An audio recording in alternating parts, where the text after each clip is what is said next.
Thank you so much for being vulnerable and sharing your story.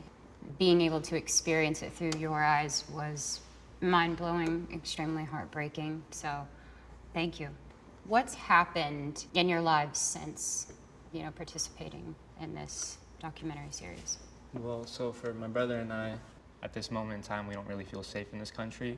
We don't feel welcome, and it does seem like time is running out for us.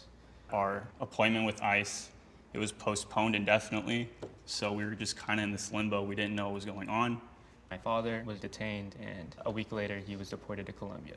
I didn't even get to say bye to him. He just left for work like normally, and I got a call saying they got him. At that point, I think everything changed, because I never imagined in a million years that they would actually detain him, that this was something that they're only going to do to people who committed crimes, to murders, to whatever. We're not safe in our house anymore. I haven't been in my house in a month. I haven't slept in my bed. It doesn't make any sense. My dad went through hell for 8 days in these detainment centers. I think everybody at this point sort of has an idea of what's going on. They have people locked up in these cages, essentially. They sleep on the floors with these aluminum blankets. In these rooms, they have the lights on 24 hours a day. Being able to speak with him after the 8 days that he was there, I had never heard the pain that he had in his voice ever in my life.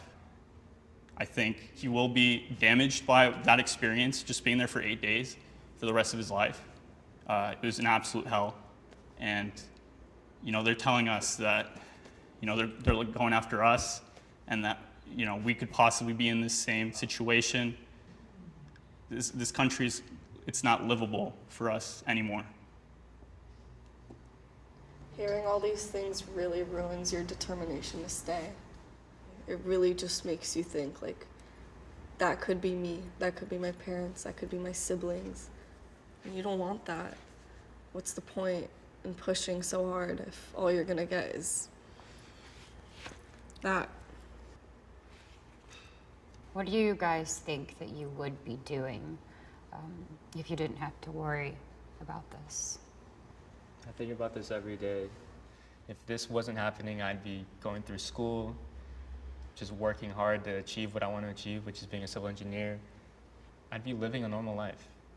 I'd be living the life that my next door neighbor does. It's nothing crazy, but it's what I dream of. Right.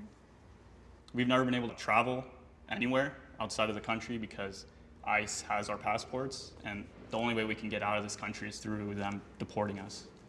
In Israel, I have so many cousins and so many aunts and uncles and nieces and nephews, and I feel like it's come to the point where, like, I don't know if I will ever meet them, and I know a lot of my friends are best friends with their cousins, or they get to go to Israel for vacation. Like, I'm missing out on so much. Personally, hearing all of these things that you guys are not able to enjoy about a country that I live in is very difficult. What do you guys think that you're missing out on? The ability to simply go to school is the most important thing to me. Has been a struggle. We don't sleep at night. Just a million scenarios run through my head every day. I got robbed last week. I was scared to call the police because I didn't know, could they track my family? Would they get in touch with my parents? Would they come to my house? Would they want to see, like, who's there?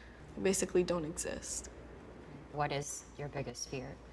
To have this adrenaline every single day, to be scared every single day for the rest of my life, that nothing will ever change. My biggest fear is being detained and going through what my dad went through. I literally had a nightmare last night about being dropped off in a country that I've never been to, really, since I was 3, that I wouldn't even know where I was standing. With all of this fear that you guys have to live with every day, do you find that it's really hard to trust people? I've kept it a secret. I like to represent myself as Colombian because that's what I am. But people never really assume that I don't have a status in this country. When we received news that our private bill was taken away and we were left without status, my biggest fear at the time was I was going to leave without anyone knowing what happened to me. So I made a crazy decision to just tell my friend Brian. He was someone that was very open to it and made me feel very comfortable talking to someone. And if it wasn't for that conversation, I don't think I would have ever spoken to someone about it. So yeah, it makes me cry just because of how special that moment was, and we got really close because of it, but it was definitely hard at the time.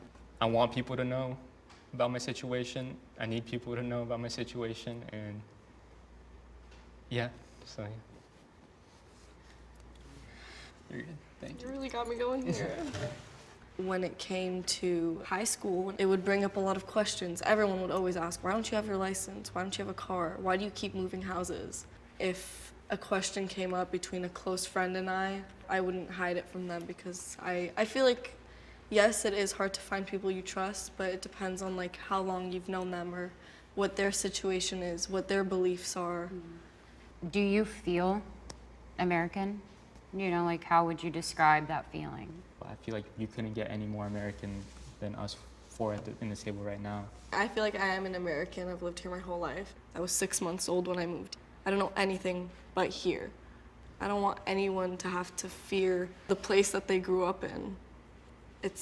I don't want anyone to experience that, and I just want America as a whole to know and understand what's really happening when these people are getting deported. They don't just get a plane ticket and say like, bye, like, go back to your old life. We don't have an old life anymore.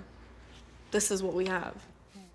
Yeah, I don't know what else I would be considered. I have Colombian family who would, tease me. They see me as American. I speak English. My Spanish isn't, the strongest. I've lived here since I was 3. It's my whole life. What you see on the news is not really what's happening. They're trying to label me as a criminal. They're trying to just label people as much as possible. We're not a threat to society. We're simply just being looked at differently and portrayed as an enemy. There's millions of us here, and you don't hear about, I would say 99% of them, simply because these are people who just come here looking for a better life, and they're working and they're minding their own business. I feel like we've been given this stereotype that immigrants have come here to sell drugs, to rob, to hurt, to steal, to do all these terrible things, when in reality, we've come here to live a safer life. And instead of looking at us as people who want to take from you, look at us as people who want to be with you. We want to be able to work together. I really hope that the fight doesn't end with us leaving. I hope that the fight continues to the point where this country welcomes us with open arms and sees us for who we really are. We really just want to make sure the story is known, and at the end of the day, that's all that really matters to me, is that this doesn't happen to other families. I hope for my family to one day live in a place where we're completely accepted and we don't feel constant fear.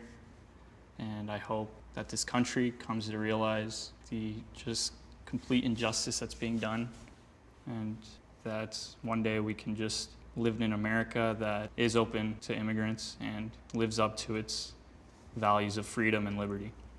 You guys have given me hope. There are beautiful people in this world that do want this country to change and to improve and seek logic in the situation. What do you hope for the future of America? For us. Well, a huge part of why I wanted to be a part of this is to also be a voice for so many people who can't and are terrified to speak about it. I don't even think people realize that my family also has a background. My grandparents were immigrants. And to just think about the life that I've been given and how blessed I am. My hope is that I see change. We're all in this together. Mm-hmm. Doesn't end here. I just think you are wonderful people. And I want you to stay.